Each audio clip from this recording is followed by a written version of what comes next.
Good afternoon, ladies and gentlemen. My name is Junxi Chen. I work for the China National Center for Food Safety Risk Assessment.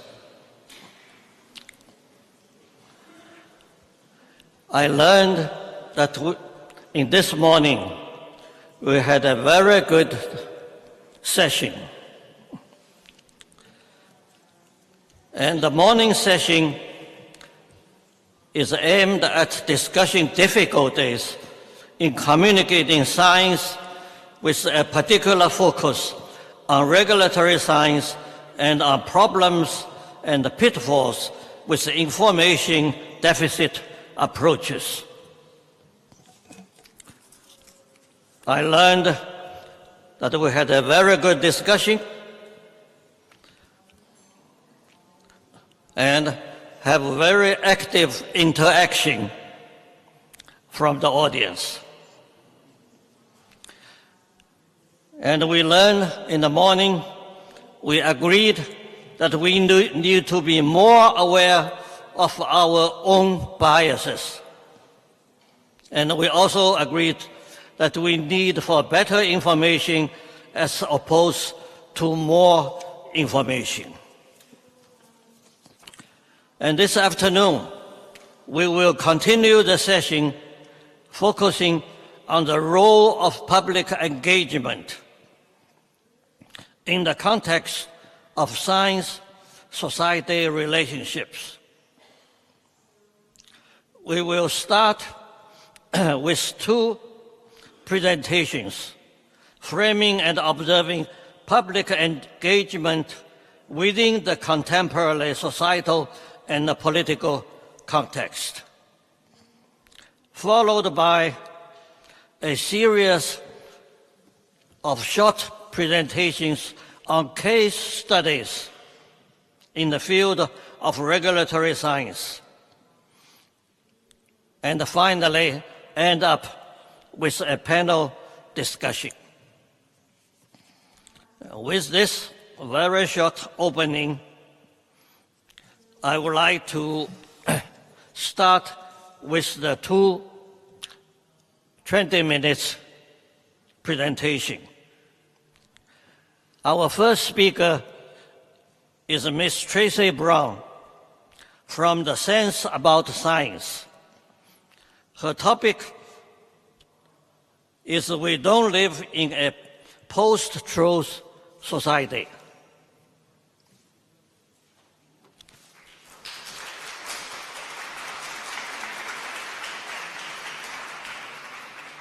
Thank you. And this is the first time I check. Hey, they're here. Okay. So, for those of you who don't know, Sense About Science promotes the public interest in sound science and evidence. We work with the public, we mobilise different communities from patient groups to surfers to ensure that evidence and scientific thinking are in public debate and to challenge misinformation and secrecy. And we work largely at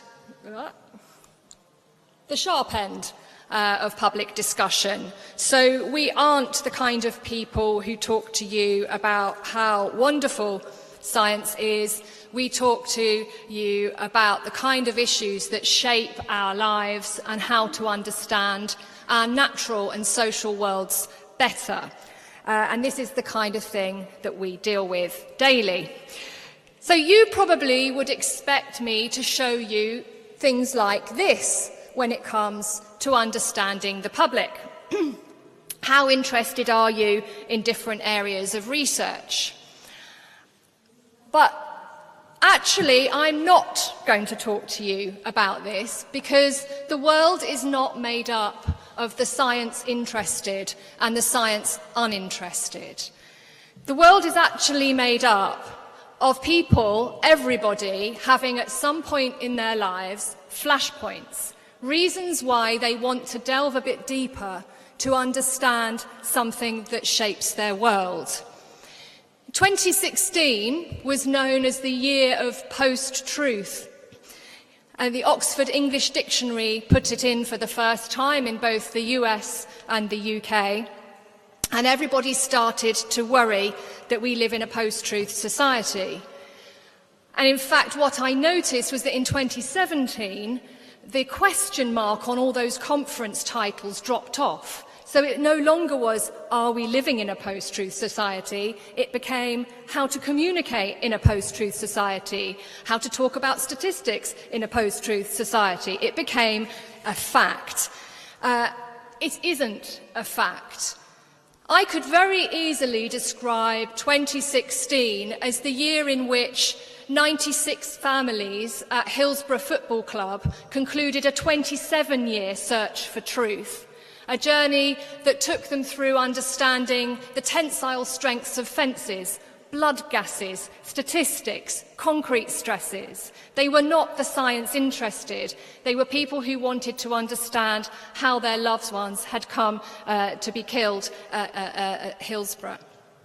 I could describe 2016 as the year in which families in Baltimore got together with statisticians and showed that the Baltimore Police Department's stop and search processes were racist because they showed it through statistics.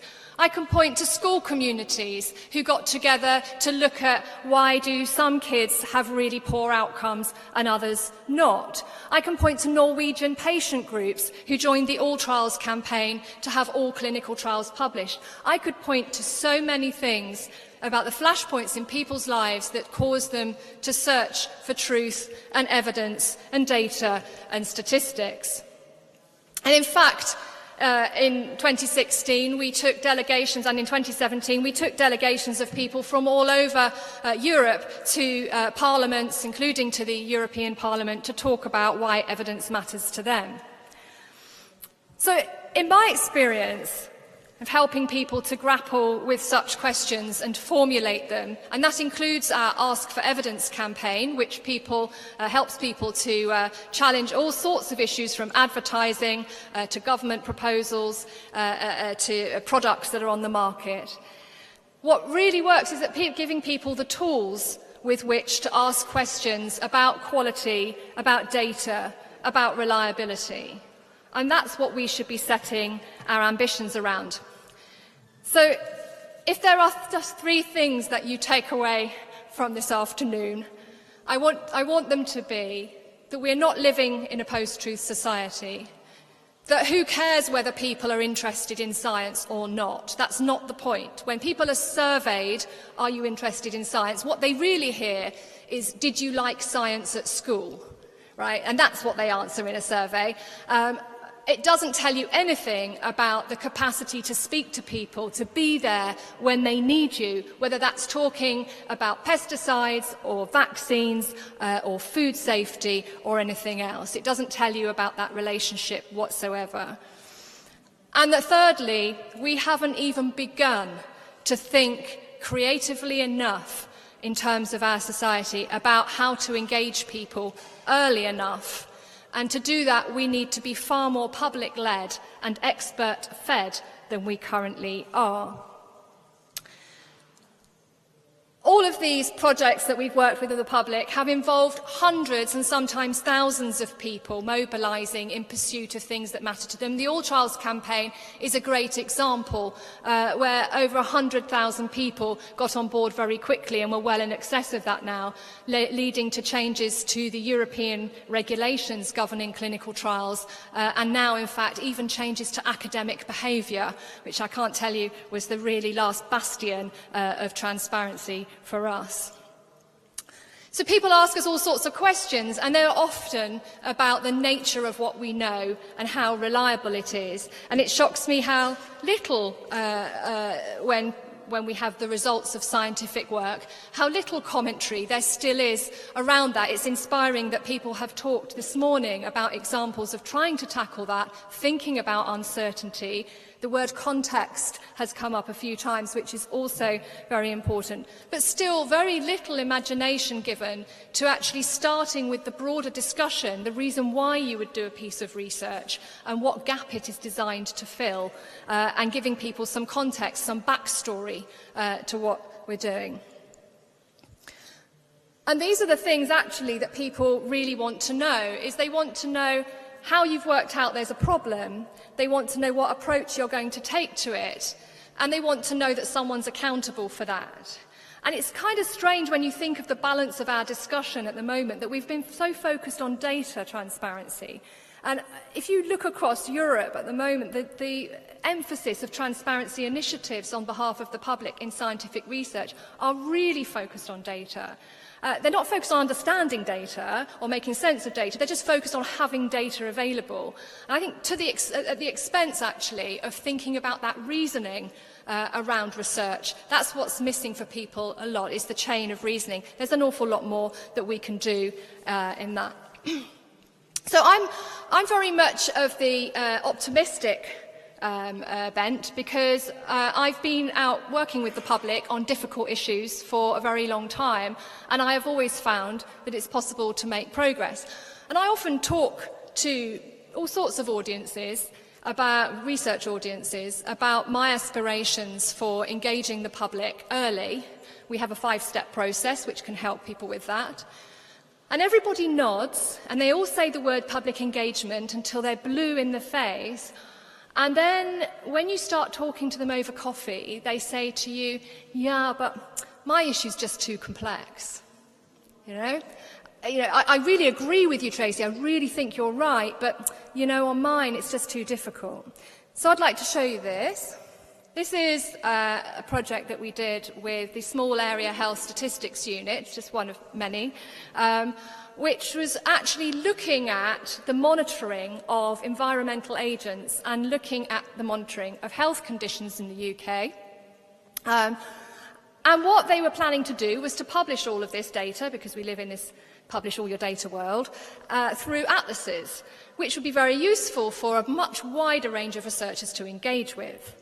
The problem is, of course, when you do that, what the first thing anybody wants to do is to overlay the two maps. I live in an area where there's a lot of incinerators. I also live in an area where the breast cancer rates are higher. Oh, look, there must be a causal relationship. And that was a reasonable assumption to make, that local representatives and journalists, because this was what we call ward-level data, so it was right down to very small units, were going to be looking at it like this. So we worked with them, and what we did was we got all the people in who we thought would be inclined to ask those questions. So that was local councillors and journalists and community representatives and campaigners, members of community groups of all kinds, and we worked with them to produce these atlases. One of the first things they noticed was it was red to green, and that was a really bad idea if we didn't want people to just think red means danger. But there were lots and lots of insights that were generated by them about how to communicate this complex data. I remember one particular meeting early on when somebody asked, why is the scale for breast cancer different from the scale for a much rarer lung condition?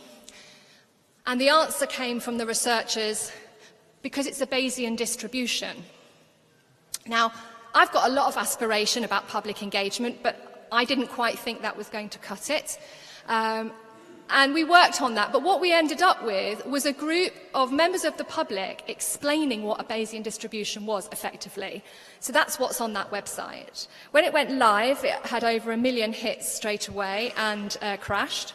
But it was very, very successful. Here is what I think is probably the most complex thing to get across, and this is David Mackay's global calculator, global energy calculator. It enables everybody to kind of move dials to create a pathway that would enable us to meet emissions targets. This is probably the most complex set of data you can imagine, bringing together everything we know about transport, farming, emissions, energy use, and so on.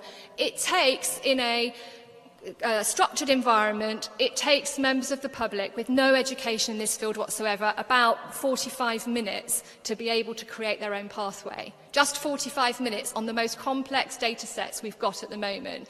So, again, I think too complex isn't really a reason.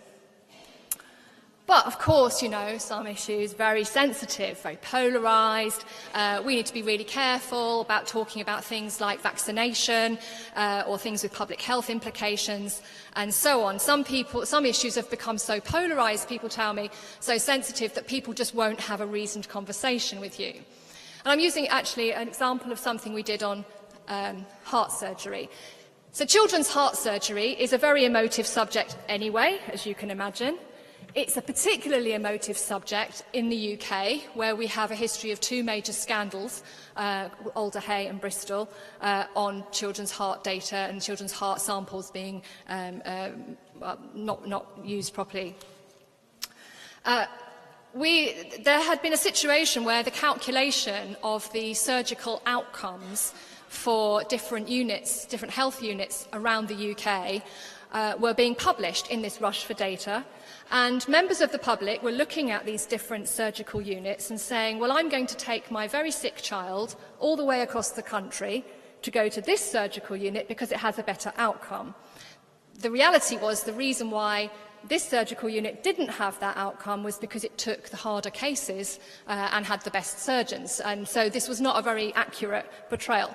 So in an effort to have a much clearer representation of this and also to change the calculation about the expected range of outcomes in surgery, the whole thing was recalculated. We persuaded the researchers and the government to allow us to bring in parents of children undergoing heart surgery at the very beginning.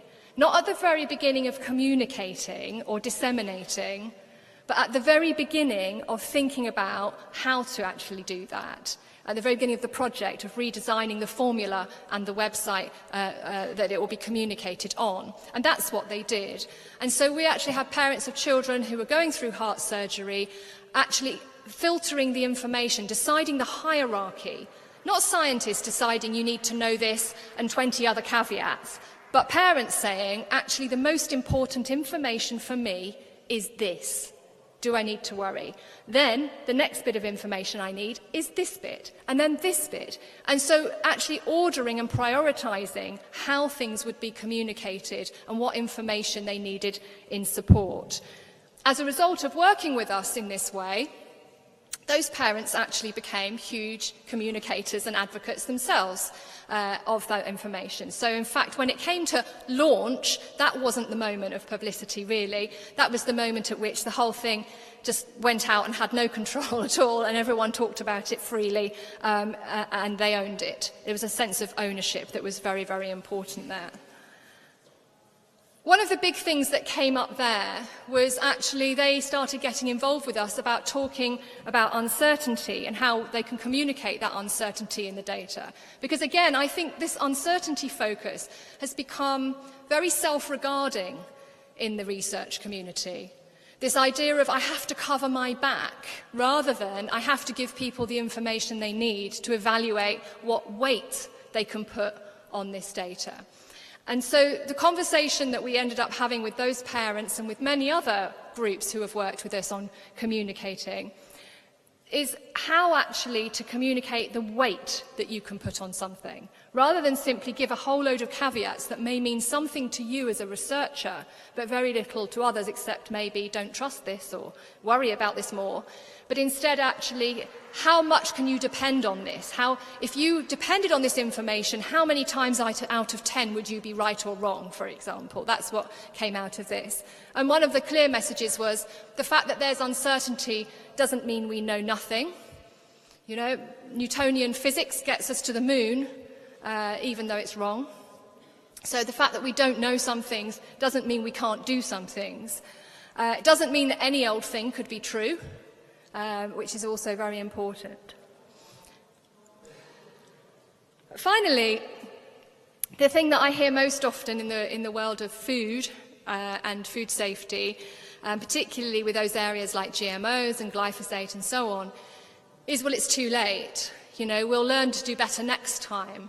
People want to turn those subjects into case studies that they talk about, and they talk about them to learn how to do better next time, but what they often do is just scare themselves into not doing better next time or not doing anything next time. But but those things aren't case studies, they're still real live issues, and I don't think it is too late. This was actually a conflict that we had in 2012 in the UK when Rothamsted Research was threatened with having their GM wheat pulled up by protesters. It was aphid-resistant wheat. And this was a publicly funded trial in an effort to try to reduce the amount of pesticide that was being used because, of course, so it was using aphid pheromones instead. It wasn't a particularly successful trial, but was worth trying in order to reduce the number of non-target species that were being affected by pesticide.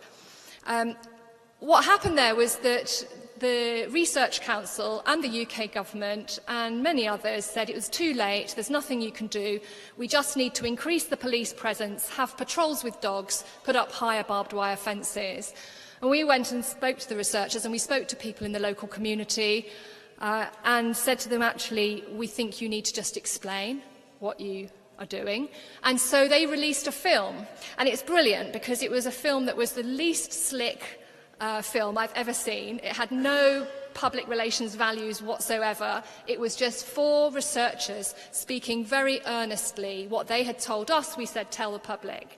And they released that film and we promoted it for people to see. Every single newspaper had a supportive editorial the next day. And we put it up, and around 6,000 people, we created a space for them to put comments. Around 6,000 people shared their comments, not just research community, although many from there, but actually at one stage we said we have the butcher, the baker and the air traffic controller all on one page on our website, telling the researchers the different reasons why they wanted that research to go ahead. And the thing that was really interesting about that is I bet you that most of what they said in these quotes, and this is just a small number, is not how any of you would put it. It's probably not how most science communicators would put it, right? It's how they put it, but that's a really, really valuable resource that's often missing. Find out how people would explain what you do, why it matters to them, what's the interesting bit of information that they need from it, and actually get them involved and part of that. They should be that communication. So, I don't think that the world is too complex for anyone to understand, or too polarised, or too sensitive. I think those things are excuses for us not to do what we need to do if we seriously want to make a contribution in the public interest. Because really that's what science is. Science is not a club, right? You're in or you're out. Science is a way, just a way, of making sense of our natural and social worlds. And that's as true whether you read Nature and The Lancet or whether you get your news from Facebook. Thank you.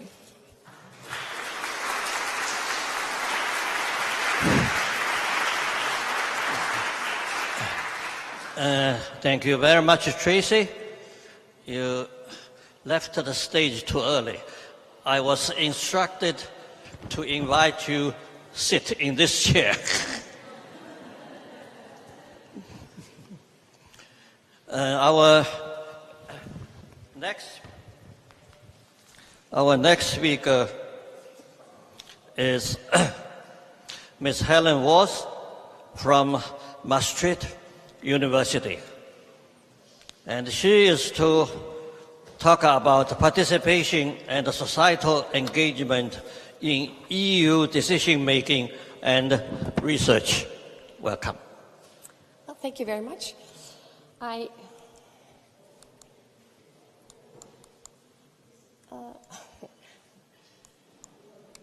would like to go to the next slide, but how did you, that screen? Oh yes, okay, sorry. Okay, I will take a slightly different angle, in fact, than the previous speakers, and I will talk about participation as a legal principle, first in EU decision-making and then in the EU science-making. Science-making, yes, thank you. And I will conclude with the participation research activities, and I will dwell upon some of the projects that I participated in as I have been asked by the organizers. So let us then go to participation as a legal principle in the EU.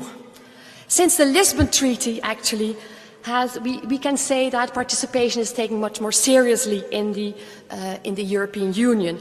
It has addressed the importance of societal engagement, and actually we can say that the Lisbon Treaty has explicitly recognized the participatory democracy as one of the fundamental underpinnings of the European Union. It stipulates the obligation to exchange view with representative organizations, citizens, for the EU institutions in all policy areas. It stipulates that the European Commission, in any case, should have an open, transparent and regular dialogue with representative organizations and with the civil society organizations, and to have consultations with parties concerned. And it also introduced citizens' initiatives, whereby citizens can ask the European Commission to come up, to submit a proposal for a legislative act in an area that the citizens think that legal action is necessary. Now, before then going into more detail of what kind of obligations this will involve for the European institutions, I would like to go back to reminding why we have participation in the first place in decision making. In the literature, there are three main reasons mentioned for the participatory engagement. That is a normative democratic, namely it's the right thing to do in a democracy, especially where the legislator delegates more and more discretionary powers to the executive. In the EU situation, that would be the European Commission. So then it would be very good to have, in fact, citizens or stakeholders being participants of the decision-making process. It is purely instrumental, in fact. That is something that we can we see, well, because it facilitates particular favored decisions, and substantive, because it would increase the quality of decisions and would lead then to better decisions. Now, if we then, with this knowledge, go back to Article 11 of the Treaty of the European Union, we can see that actually Article 11 builds very much on the practices of participation based on instrumental perspectives, so instrumental rationales, namely envisaging the compensation of a lack of decision-making, resources, improved policy outcomes and responsiveness, improved trust and acceptance and compliance.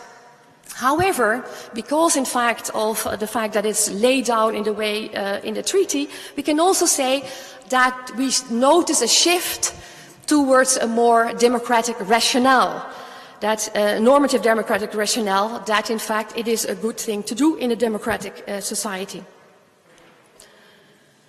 Yet it is also clear that the meaning of Article 11 is rather vague. So actually we can ask ourselves what is actually meant with this public exchange of views. And what is meant with an open and transparent dialogue? What do broad consultations mean? And we see also that different participants, different actors, in fact, are allocated to these different categories of participation. So for sure, we can see that open and transparent and regular dialogues with citizens and representative organizations seems much more normatively dense than the opportunity to make known and publicly change view. That should be, in fact, dealt with by the European Union's institutions in general, and with the civil society and representative organizations. So on the assumption, and if we want to exclude the civil society from citizens from the civil society, their involvement in EU decision-making seems minimal. They're only given a voice, or they should be consulted, but only if they are a party that is concerned to a specific decision-making process.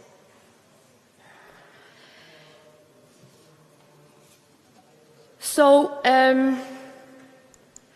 we see that in practice, the European institutions have undertaken multiple initiatives. So we see the Commission having been very active in organizing consultations, Your Voice Europe, for example, where consultations on draft ideas even of legislative proposals are put, and also the Union institutions funding consumer groups, so to empower, in fact, consumers to participate in policy initiatives. However, we can still see that today, and we talked about it this morning already, when also a question from the public was asked, well, what about, in fact, the empowerment? We see that there still is some imbalance, the power imbalance, in fact. So, in fact, the not all stakeholders today even have equal access to the European institutions. They are there's an underrepresentation of non-business related entities, and these also in specialized expert groups that the European Commission has created. As well, there is a lack of transparency about also if there are already expert groups about these expert groups. So this is problematic, as I would underline, because participation is also important, not only for instrumental reasons, or even normative democratic reasons, but also for substantial reasons. Namely, it would lead, engaging stakeholders and the public would lead to better quality decisions. Now, if we subsequently look to participation in the science making, we see that, in fact, as science in the European Union setting is often provided by European agencies like the European Food Safety Authority. And if we look into that, and if we look at Article 11 of the European Treaty on the European Union, as I have just explained, we see actually that the text of that article is only directed to the European institutions, to the European Commission. So actually there's no talk about agencies, bodies or other offices, whatever these organs are being called in the institutional structure. This exclusion would make sense if we talk about the citizens' initiative. Of course, we then talk about an initiatives that citizens could take, and whether that is actually still helpful, whether that's actually successful, that's a different question. But in the legal text, it would make sense because, in fact, these citizens could ask for a legal act to be submitted by the European Commission. So that makes sense that this would not apply, this obligation would not apply to the European agencies. However, this exclusion would not be coherent with those norms in the Treaty on the Function of the European Union. There are two treaties, the European Union Treaty and the Treaty on the Function of the European Union, where in fact the Lisbon Treaty has amended this treaty also in order to encompass bodies, agencies and offices in crucial aspects of EU law, namely the rule of access to information, to document and judicial review. And that is laid down in Article 15 and in fact in Article 15 of the Treaty of the Function of the European Union, it even says that, in terms of explaining what transparency is saying that in order to promote good governance and ensure the participation of civil society, Union institutions, bodies, offices and agencies shall conduct their work as openly as possible, referring explicitly then to the participation. So it seems to indicate that this openness is relying on civil society participation in the work of the European Union, and also would in fact indicate an obligation for agencies to be opening up to civil society. So therefore, in fact, considering that the duties of dialogue and consultation of Article 11 of the Treaty of the European Union would not extend to European agencies, would be a limited interpretation of the scope of participation. as a democratic principle on which the European Union is founded. So such an argument would even also be difficult to maintain if we would look at Article 15, as I just have explained. Moreover, what we see is that the founding regulations of many of the agencies do write an obligation in the legal provisions that these agencies need to connect with the stakeholders. They also actually lay down, and especially for EFSA, a legal obligation to communicate to science, to the general public, to communicate their findings to the general public, as we have discussed this morning.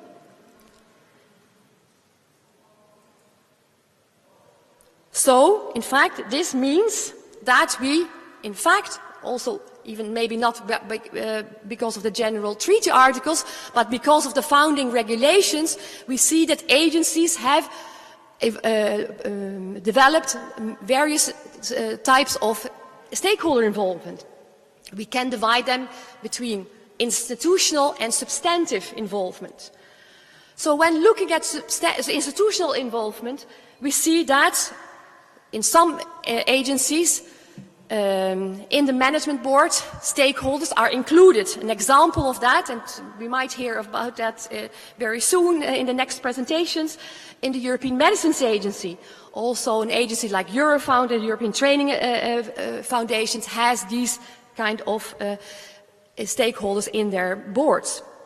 Also in subsequent within the agencies, in scientific organs of these agencies, like also the European Medicines does. We have also a stakeholder system whereby stakeholders are accredited, in fact, to join meetings of scientific committees or panels, such as observers, such as the European Chemicals Agency has. We have also the example of a stakeholder group, the European Supervisory Authority. So in the financial sector, they have in the founding regulations, they have an obligation, in fact, in that founding regulation, a stakeholder group is set up. We then also have the possibility of agencies being mandated to connect with the stakeholders. They set up a stakeholder forum, like EFSA, for example, did. And we have also agencies that create networks of representative bodies. As regards substantive involvement, we see various means of stakeholder involvement, initiatives that are being carried out by agencies. We see an exchange of information, observation of the science making, like ECHA, for example, to dialogue with citizens, dialogues with stakeholders, consultation and feedback sessions, scientific colloquia and roundtables, and EFSA is rather active in that. Yet we see, in fact, like in the case of stakeholder involvement in EU decision making, also here the power imbalance of stakeholders is still striking. They're still being problematic for NGOs, especially, to have access to information, whilst also the resources, and not only in the means of finances, but in fact of the lack of expertise, so in fact of that imbalance in information and expertise, appears to be very problematic, in addition to all the issues that have been mentioned by this morning and mentioned by Tracy. So my last point is about participation in research, and I will just develop a bit on some issues that we have researched in specific projects, and also some experience of a project that I'm coordinating myself. So the ImproFood project, it was a EU finance project under the 7th framework. In fact, actually was a very interesting project, because actually the study was about how the engagement of stakeholders is in the research programming, but actually also it was experimental in trying to in trying to get, in fact, this information also. So we had various experimental workshops where I will talk about in a moment. So, but in terms of substantive findings, the project found that there was still a dominance of industry and government in the research program on health and safety. And actually, the representatives of the public good were only done by the scientific experts or governmental bodies.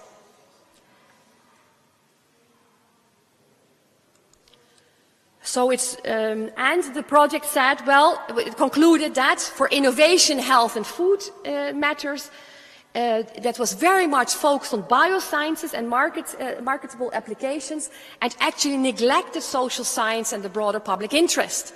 And that's something I think also, as one of the next speakers will continue to talk about. So there was the conclusion of this, this project was that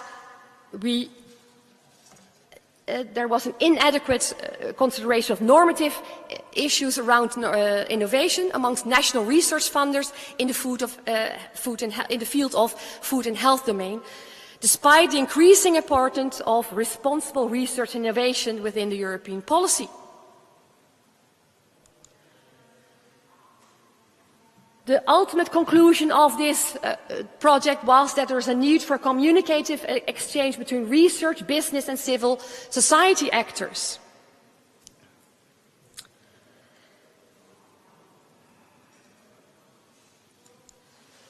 If we look at various research initiatives that have been already carried out, that have been carried out in order to involve stakeholders in research, we see that empirical research is being made, so where actually researchers, especially in the social science, are very familiar with that, doing interviews with the various stakeholders, but in fact not with citizens. That is not very commonly done at the moment still. We see stakeholder workshops, a project that I participated in Safe Foods some time ago, trying to come up with a new food safety governance cycle, was worked a lot with stakeholder workshops where in fact by the researchers and stakeholders worked together, but was explicitly also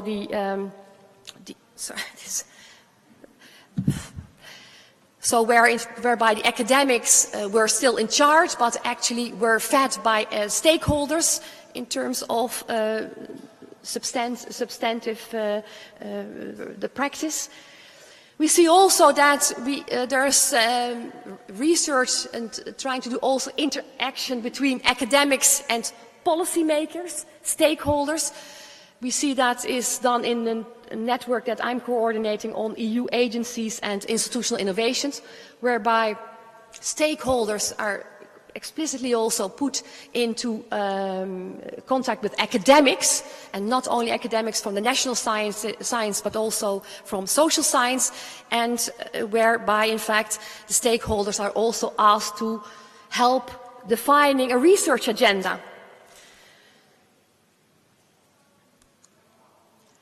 I told you already that in the InProFood project there were some innovative methods being tried out in terms of how to engage, in fact, not stakeholders other than the usual suspects. It was a very interesting, I would say, pilot project, European awareness scenarios workshops, whereby actually the invitation of stakeholders was determined by databases made by researchers for to collect stakeholders. So there was a group, one database with the big NGOs, the big stakeholders of the big size stakeholders, the stakeholders small and medium sized enterprise, and stakeholders at the local level. And actually then the researchers were, in order to invite the stakeholders for the specific workshop, they were actually, dependent on the outcome of the Austrian lottery in a certain moment, namely to then select the stakeholders for the numbers. So the numbers, in fact, that were selected in the lottery, that were the numbers in the database that were drawn. were drawn to invite these people.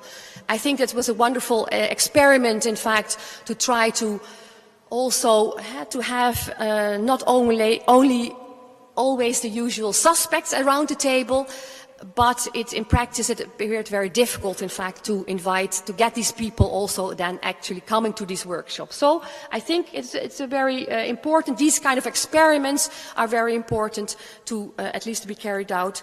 And as Robert Madeleine said when he was the Director General of DG Sanco at that time, and it's very important also how to engage, in fact, the unengaged. And maybe not people who don't want to be engaged, and that's maybe something that we will also need to discuss, but also, in fact, not to get the other stakeholders than the usual suspects around the table.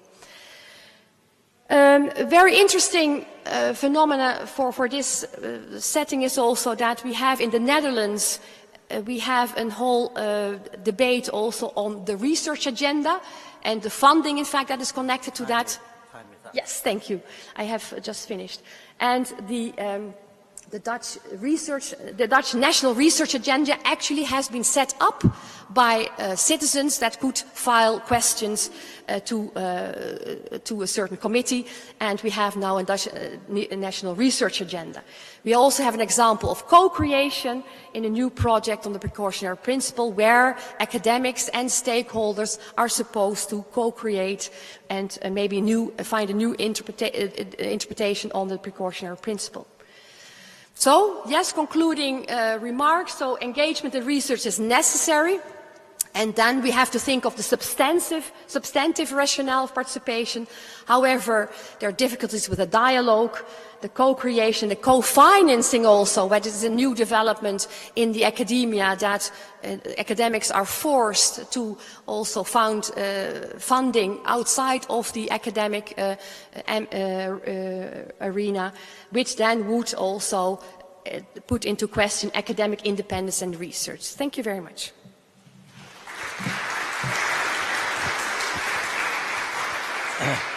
Thank you very much, Alan. Please take a seat. Now we have 4 minutes for questions and comments from the floor. If you stand up, the microphone will find you.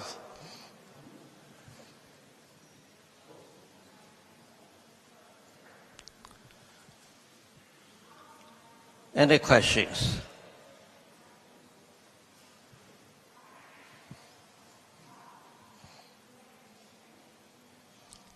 Okay, Tracy. No issue is too complex or sensitive for the public to understand.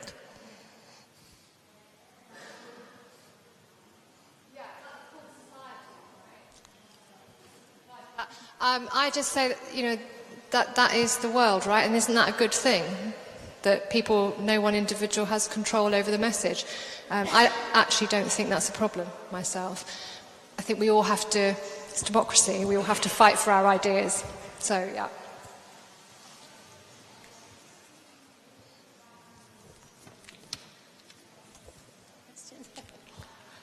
So maybe, Alan, you can take the first question. In politics, several parties exist that take values as organizing principles. Do you see room for a political party that takes the scientific method as its organizing principle? Is this the one for me too? Okay. Again, I think that's fine. I wouldn't vote for them myself. I think do you know what? I think some questions in life are testable and some are untestable.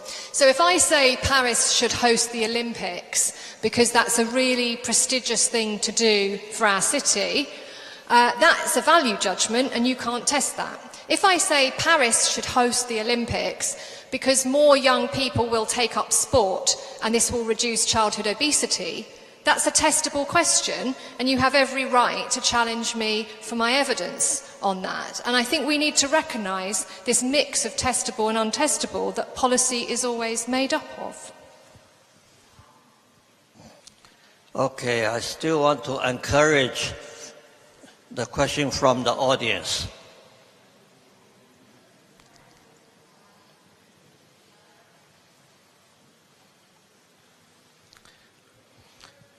If there's no questions, the time is almost up. So thank you very much, Tracy and Alan.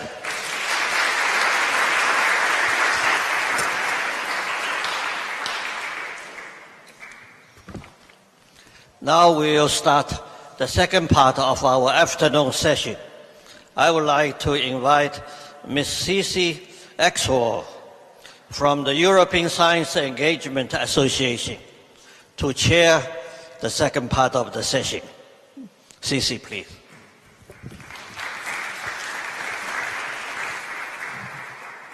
Okay, thank you so much. I'm delighted to be here and be trusted with this task. And I would like first to introduce myself and give just a brief introduction to the next part of this session. I believe I was asked to moderate the session because I'm the Vice President of UC, and you see that's the European Science Engagement Association, a non-profit association for public engagement practitioners for around Europe and also beyond. So we develop and support and encourage innovative formats for dialogue between science and society, like Researchers' Night and science cafes, public debates, interactions between policymakers, researchers, and the public. We have about 100 members. Together with them, we are exploring and developing different means, different methods for public engagement and science communication. We're pleased, of course, we have a growing number of members, but really I'm not surprised, because opening up research and engaging with stakeholders and the general public, that has really become a key component of the European Commission's research and innovation agenda. You know this guy, maybe? This is Carlos Moedas. He's the European Commissioner for Science, Research and Innovation. And he has argued that every part of a scientific method is becoming an open, collaborative and participative process. And he has coined what we say is the 3 O's that are now guiding EU's research policy. The 3 O's, they are open science, open innovation, and open to the word. And open science is also a principle that all European Union member states have agreed to implement nationally as well as jointly.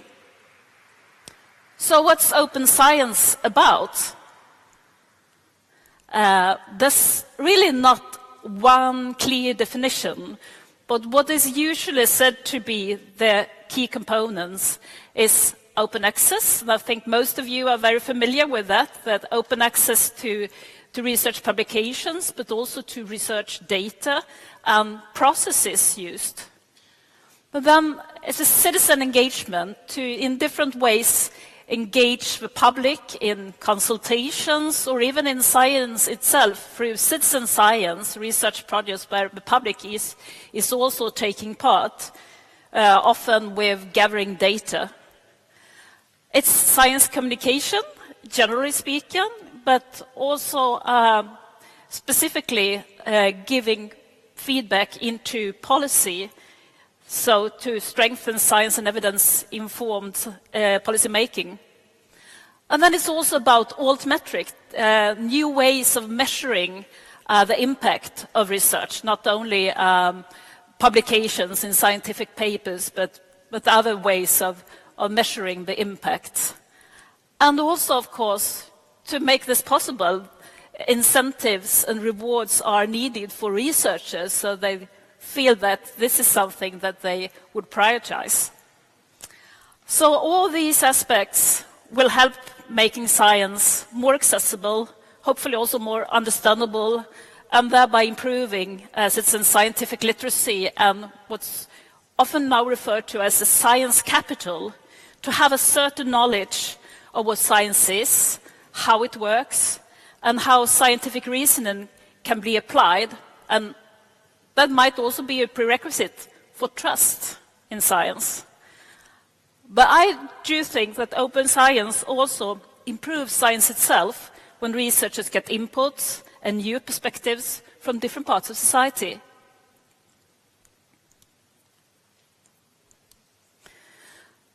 So how can researchers and regulators best involve stakeholders and citizens?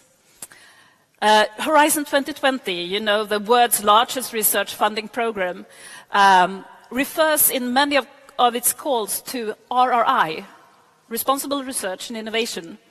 And RRI is one key concept for opening up and engaging different stakeholders and the public in research and innovation. RRI does mean to reflect in advance and involve those affected, try to anticipate different consequences beforehand, and thereby hopefully improving results and make them more useful and more sustainable. Could be ethically, socially, environmentally, financially. So RRI is a key concept, and UC, the European Science Engagement Association, is currently involved in 2 European projects related to RRI. One is a rather big thing with 24 partners called Nucleus. And Nucleus is really about to make RRI a reality in universities and other research institutions by tracking down, identifying, overcoming barriers that prevent those institutions from engaging with different stakeholders and make them more responsible and respondent to society's needs. The Perform project is a personal favorite. It's coming to an end now. It's about developing more innovative science communication tools, engaging young people so they are co-creating new methods using performing arts like clowning and theater to especially inspire and motivate young people from underprivileged communities to engage more in science, technology, engineering, and maths, STEM, and also to develop a more holistic understanding of science. Trust. It's a lot about trust here today, and trust in science and researchers is being measured nationally in many European countries and elsewhere in the world as well. I would really agree with Tracy Brown that we are not living in a post-truth society. Trust is generally high when it comes to researchers and research. In my home country, Sweden, confidence in researchers is high, as you can see, and has been stable, quite stable over time.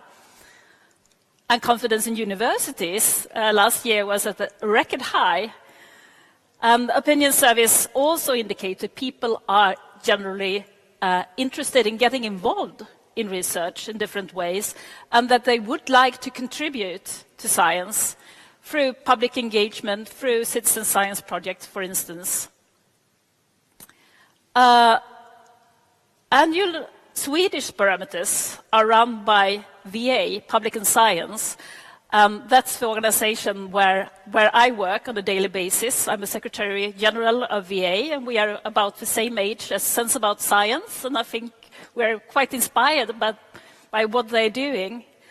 When we started 16 years ago, our mission statement talked about promoting openness, dialogue, and trust between the public and researchers. But as you can see, trust is no longer there as part of a mission statement. And the word was actually removed by our board directors. The reason was that openness and dialogue can, of course, lead to trust. But that's not necessarily the case. Researchers must gain that trust and communication and public engagement, that could be methods and means to do so. So our organization is developing methods for collaborations and interactions between science and society. And of course, we are a member of this UC organization as well. We had elections, general elections in Sweden 11 days ago, and it's just a mess now. I think we will get close to the German example. It will take a long time before a new government is formed. But in our latest barometer, 4 out of 10 Swedes stated that research is not enough taken into account when political decisions are being made. And therefore, we started and coordinated a campaign the last months going up to the general election, which was called Hur vet du det? How do you know that in English? So that's much inspired by the Ask for Evidence campaign that the Sense About Science has been running for a number of years.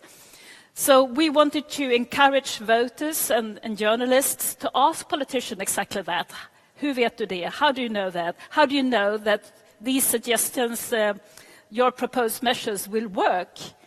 Asking them for evidence and for research results backing up their political suggestions. So again, openness is really a prerequisite for trust, I think, both for policy decisions and for research processes.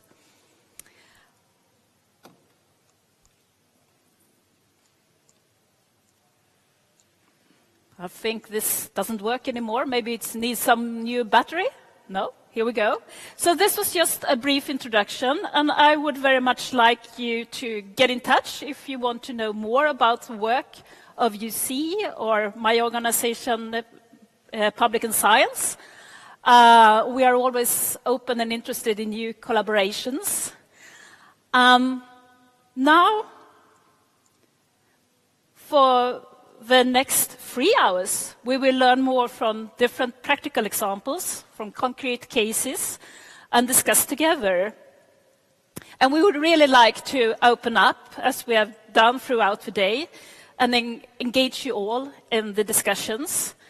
Because of the large number of participants and the restricted time, we would really encourage you to also put in comments and questions and suggestions using the conference app. And we will, as we did before, show the comments coming up so we can use them and feed into the discussions. And also there's an alternative. We might not be able to address all questions, but then the speakers could afterwards try to answer if you have specific questions, also using the app. So please do so. And now I would very much like to introduce the first speaker for this part of the session. It's my pleasure to introduce Melanie Carr. She's a pharmacist and head of the Stakeholders and Communication Division at the European Medicines Agency.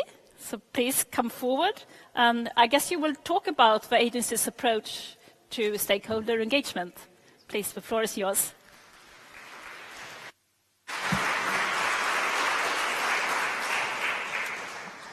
Thank you very much. Good afternoon. Sissy, I think I need the zapper. Sorry. Oh, too bad. No, you better do that. Thank you. So I'd like to thank EFSA and particularly Barbara for the invitation to be here today in this very interesting conference.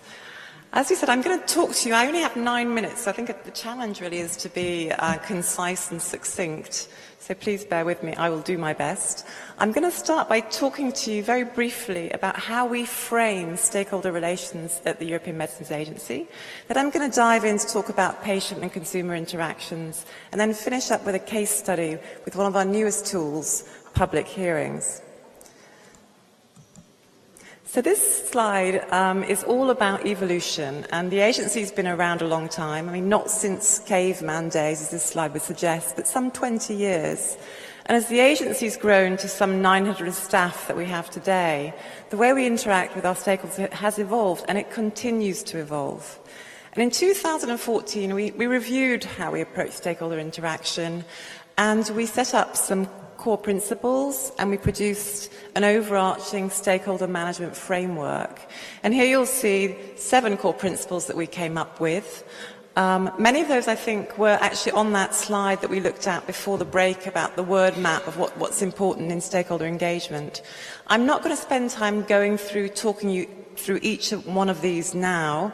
There is a published document on our website, and I invite you very much to have a look at that. And in terms of the building blocks for stakeholder engagement, this overarching framework really sits on top as what we see as the building blocks. And underpinning that, we have a framework for interacting with each of our key stakeholder groups. There are 4 of them: patients and consumers, healthcare professionals, academia, and the industry. And as Ellen referred to earlier, we do have a legal base, and these frameworks are adopted by our management board. And underpinning that, we have levels of interaction. So based on EC's better regulation, we've come up with 4 levels of interaction. Informing, written consultations on the left-hand side.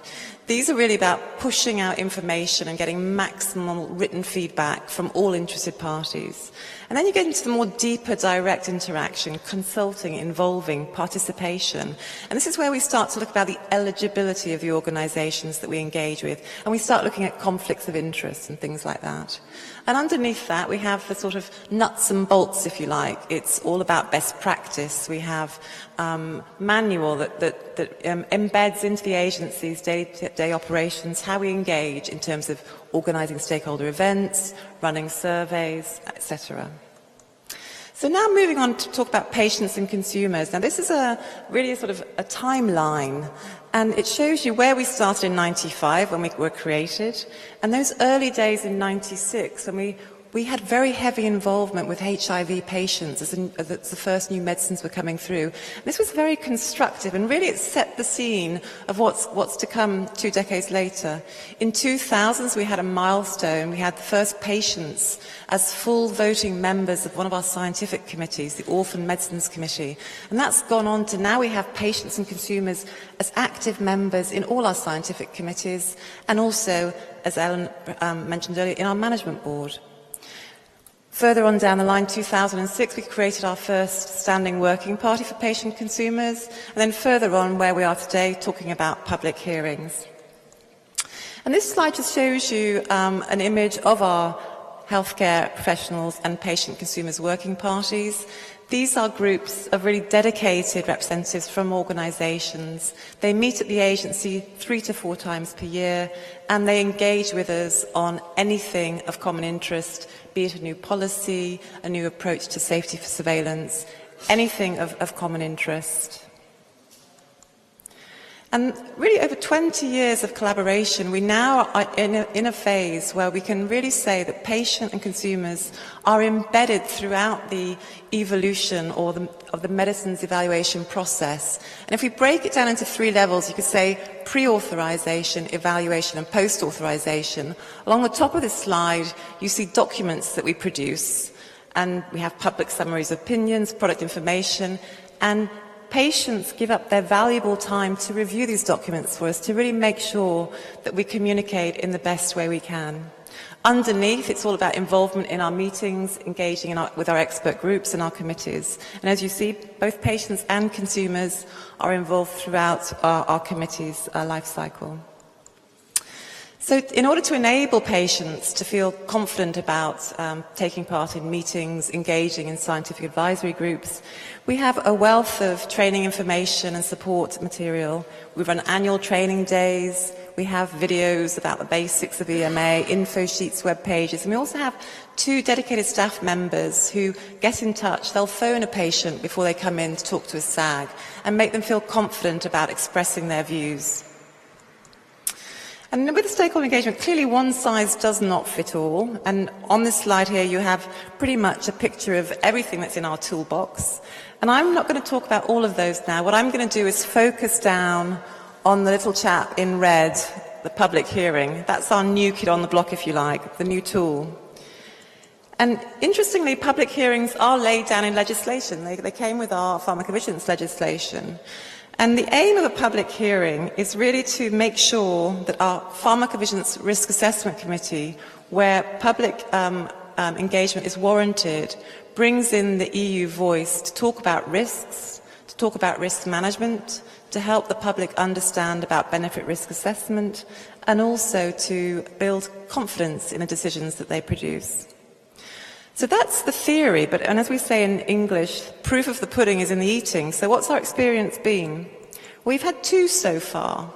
We had one in June of this year, which was focusing on quinolone and fluoroquinolone antibiotics. And last year, our first public hearing in September was on valproate. Now, for those of you who aren't familiar with valproate medicines are used to treat epilepsy, bipolar disorders and migraine. And our safety committee was looking at the risks of valproate in women of childbearing potential and pregnant women, the risk that it poses to the unborn child because it can cause malformations and neurodevelopmental disorders. So what did we do? We posted on our website a call for participation in a public hearing. We gave a summary of the safety review, and we posed 3 questions. And those questions were, 1, what is your view of the risks of taking valproate during pregnancy? 2, what are your views on the measures currently in place to ensure the risks of using valproate in pregnancy are managed? And finally, what other measures could be introduced to reduce those risks?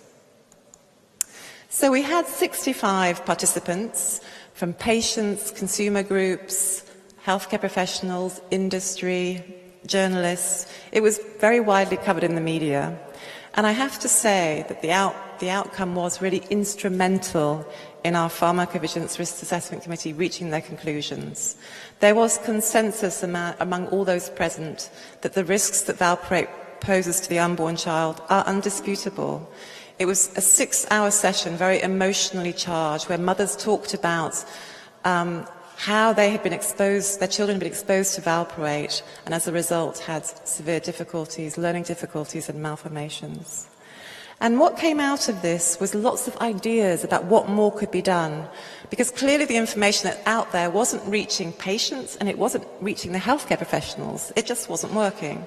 And what we came with as a conclusion were further restrictions on the use of valproate in women, in certain indications, a new pregnancy prevention program, a new risk acknowledgement form, and a visual warning on the outer packaging. And what's important to say is these consultations with patients really formed the core of the safety review.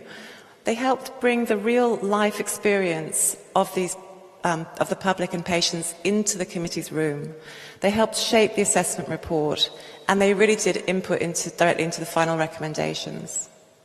So overall, as a tool for engagement, how did we fare with it? Well, as it was the first time, within 48 hours of the public hearing, we ran a survey to all of our committee members and to all of those from the public who were present. And reassuringly, 80% of the committee members felt the public hearing would make a difference to the assessment, and almost 90% of participants also felt that their voice would be heard and would make a difference to the committee recommendations. So lessons learned have been taken into account in our next public hearing, and I think it's important to say here that we will continue to use public hearings where there is an interest of looking at risks in a wider public health context. So to conclude, I think that involving patients throughout the medicine's evaluation process is all about building on our commitment to involve patients, to build transparency, to communicate more openly, and that builds trust, and most importantly, it leads to better public health outcomes. Thank you.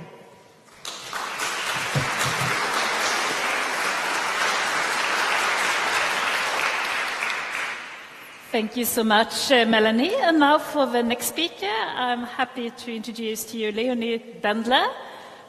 She's a research fellow at the German Federal Institute for Risk Assessment.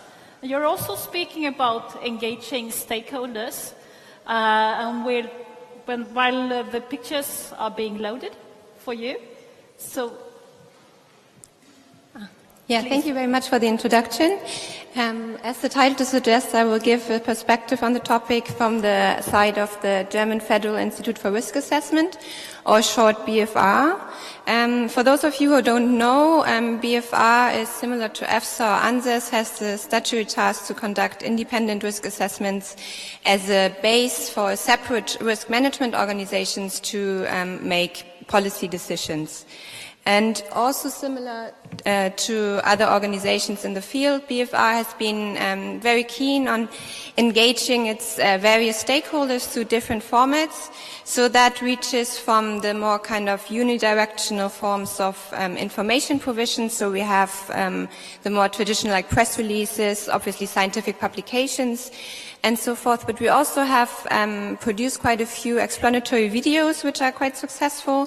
And we have rather successful apps. We have a Twitter account.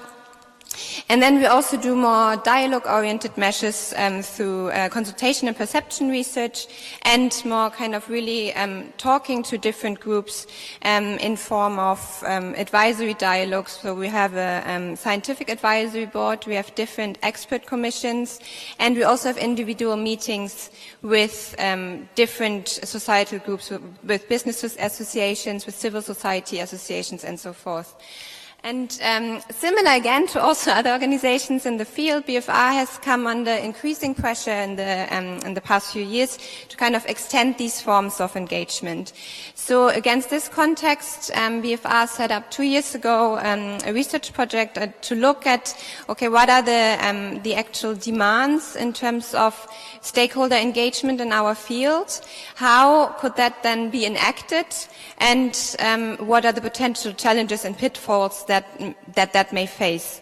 And in the interest of time, I won't have time to go into all details, but I will try to just kind of skim through some of the results we had. And obviously anyone who's interested in more details, and they can just come afterwards to me to speak, or to my colleague. Maybe Dennis, raise your hands.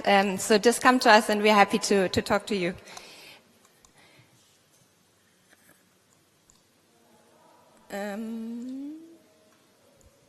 There we go.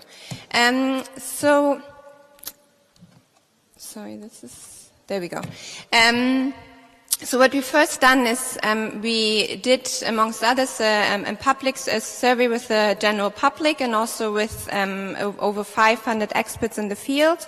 Here are the results from the general public, where we asked, amongst others, how important they considered the engagement of different societal groups. And you see here that actually across all groups, societal engagement was considered quite important. I highlight here the consumers, because if you compare that to the next slide, we also asked the question on how big the public perceived to be the actual influence in our work. And you see here that even though consumers were considered one of the most important groups to be engaged, they were actually perceived to have one of the least influence.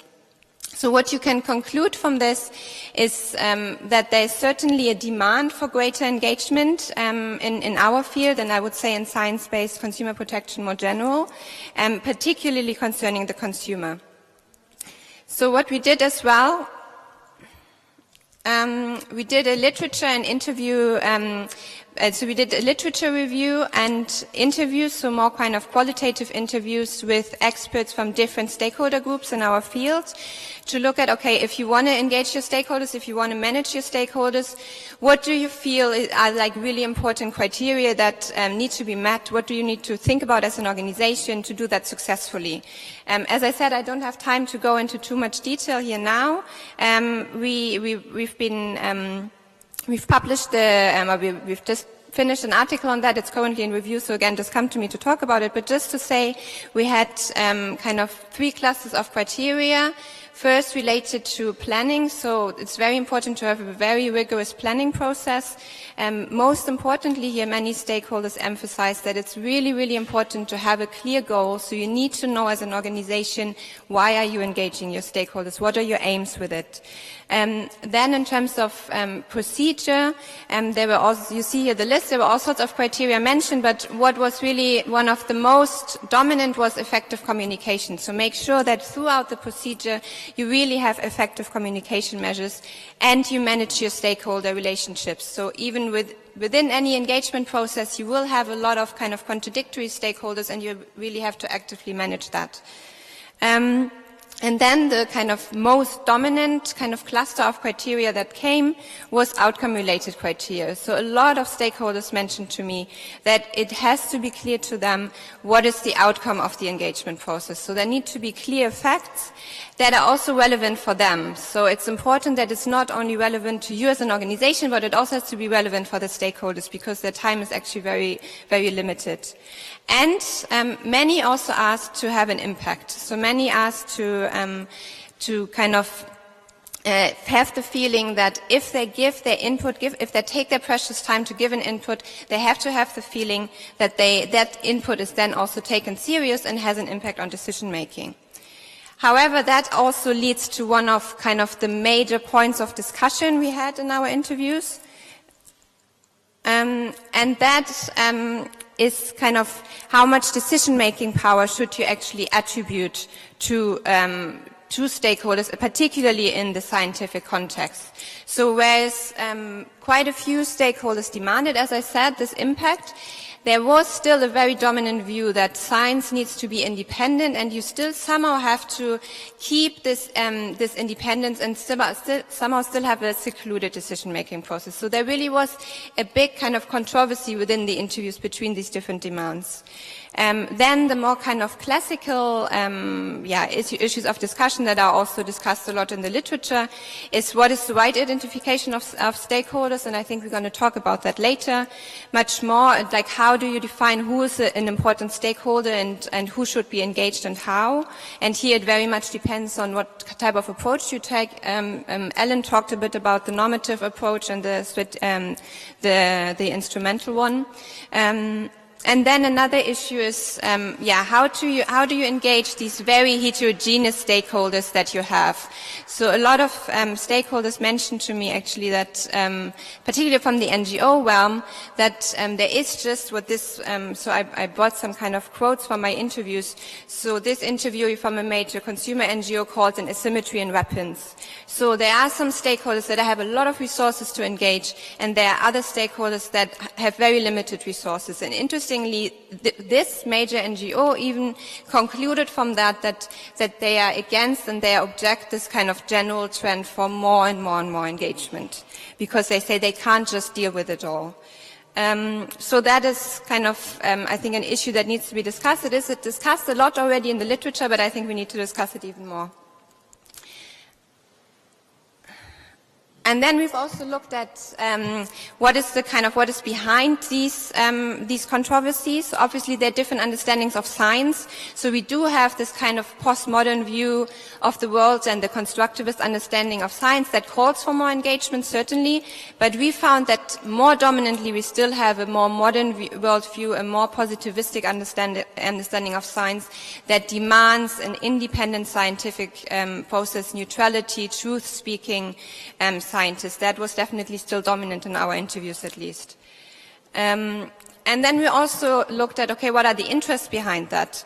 And you find that some stakeholders seem to have an interest in kind of maintaining this image of a truth-speaking science, because they can then use those those truths for their own discourse and to kind of silence others. Others, particularly from the NGO realm, or media realm, feared their own or threat to their own independence-related positioning due to engagement, so they actually had some concerns about that. And then another kind of big area of conflict, and we heard that earlier already, is you have kind of these different discourses. So you have a discourse that proclaims more and more and more engagement, but at the same time many actors are still, and often actually the same actors are still talking about independence, neutrality, and so forth. And even sometimes within the same documents you find these kind of conflicting types of discourses. So what we can conclude is there's certainly an overall trend for greater engagement, and in the case of BFR, there is particular a demand for greater engagement of consumers. But these demands are not coherent, and there is a lot of controversy around the right selection of stakeholders, around potential stakeholder fatigue, and, as I said, especially this question, how much decision-making power should or do we need to really attribute to stakeholders in the scientific context?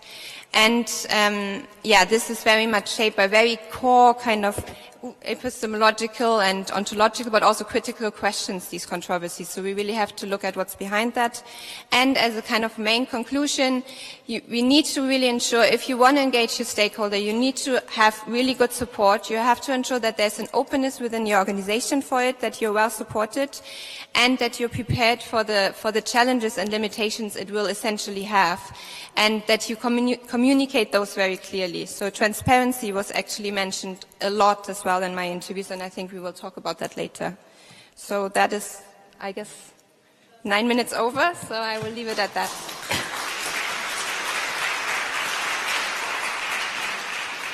Thank you so much, Leonie. And now for the next speaker, the last speaker before the coffee break as well, I would like to welcome Régine Fraisse-Boutret, which is a sociologist at the French Agency for Food, Environmental and Occupational Health and Safety, right? And you are also a professor of environmental health at the Paris Dauphine University. Please. Thank you. So I'm going at the third case to try to explain to you how we deal with dialogue of civil society within ANSES. So I must state that access to stakeholders has been a core value when the agency was created in 2010, among other values such as independence, impartiality, transparency, and excellence, of course, scientific expertise. So to promote this openness, we signed a charter, which now, it was signed in 2011. It is now supported by 7 French organizations involved in research and environment health risk assessment. So what are the engagements stated in this charter? We have to improve transparency on the results of expertise, but also on the methods we use to evaluate risks. We share scientific knowledge, but also uncertainties. We have heard a lot, I think, of uncertainties since the beginning of this Congress. That means we also talk about discrepancies, limits of methodologies, minority positions, and even controversies. So the aim of this is not just communicating risk on risk, but also is capacity building among stakeholders for better understanding and possible contribution to the assessment procedure. So one of the things we have at ANSES, we know that some stakeholders can make requests so that we have to make risk assessment, and for example, citizen NGOs, also trade unions, employers' organizations, and also professional organizations. So we have, maybe it's a quite different approach of stakeholders, because we define some priority stakeholders, what we call citizen NGOs, just to make a difference with other NGOs, but which are not-for-profit organizations, but representing companies or private interests. And also one of our major stakeholders are trade unions, regarding work or occupational health, and of course agricultural unions, which are very powerful in France. So why we decide to put this focus on priority stakeholders is because we want to try to favor equity of access to information. We've heard a lot of imbalance, so we're trying to reduce the gap of knowledge between these stakeholders. Of course, we interact with other parties, which I would call interested parties, but this is not part of my job, of my responsibility, because there is a special department which is working with institutional relationship and also with experts. And this is kind of a different approach, because usually we, amongst stakeholders, we say all the academic and all the interested parties. So what we do, well, we are carrying a societal watch of the networks and through networks, internet sites, and now we are going to open up to social media, of course, Facebook.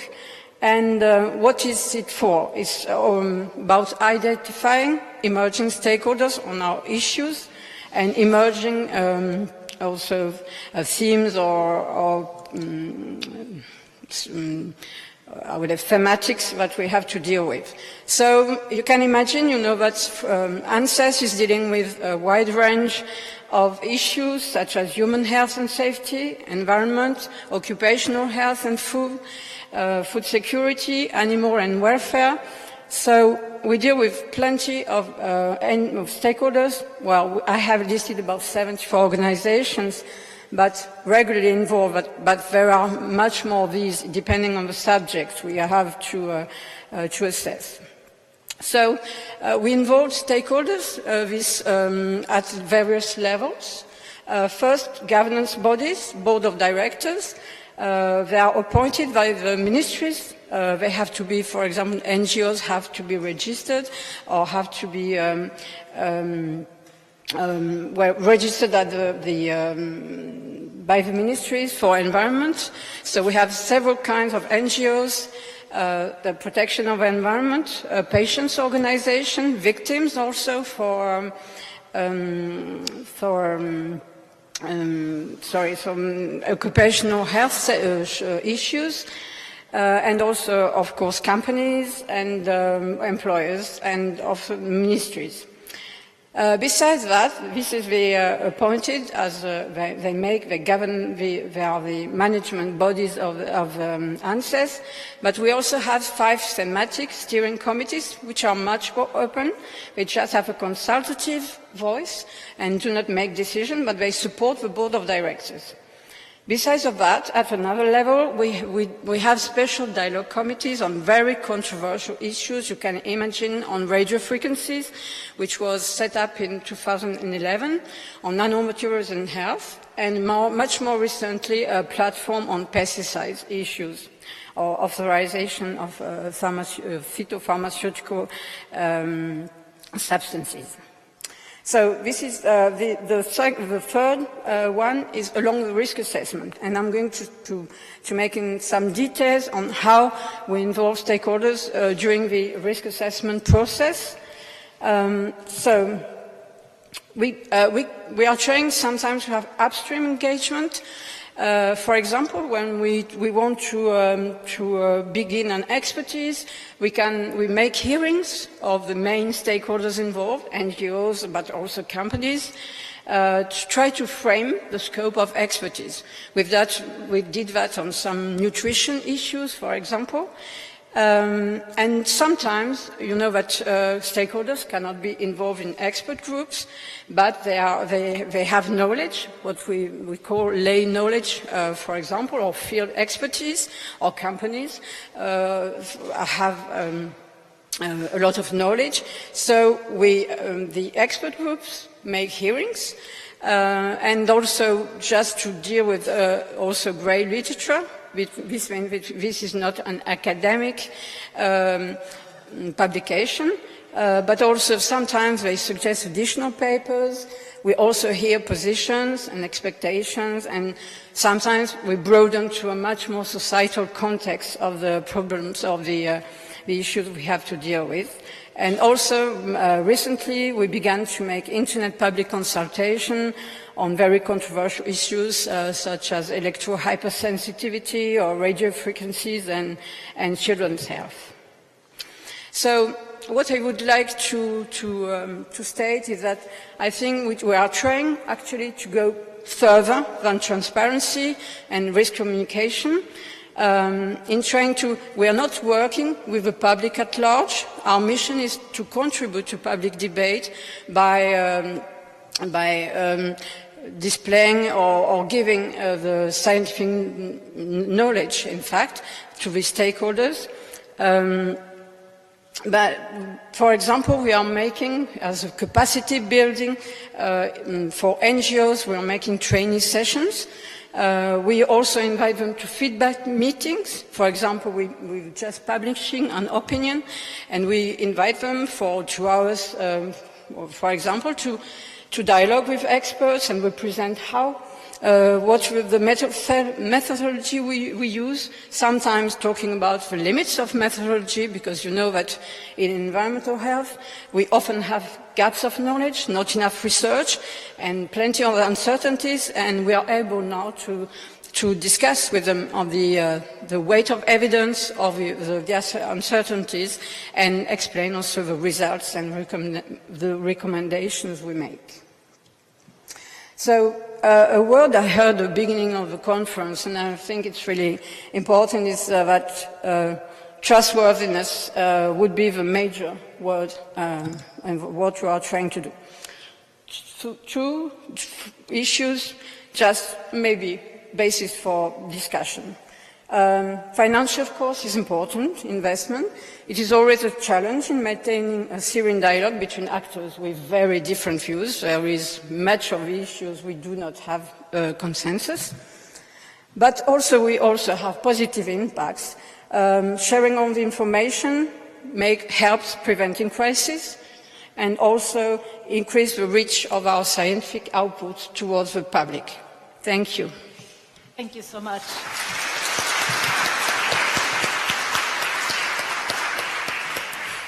Thank you all. Now there's 25 minutes for having a coffee break, and we invite you all to come back at 3:45. And also, please do give your comments and questions and suggestions using the conference app, and you will see them here, and hopefully we can also address them during the session. Thank you.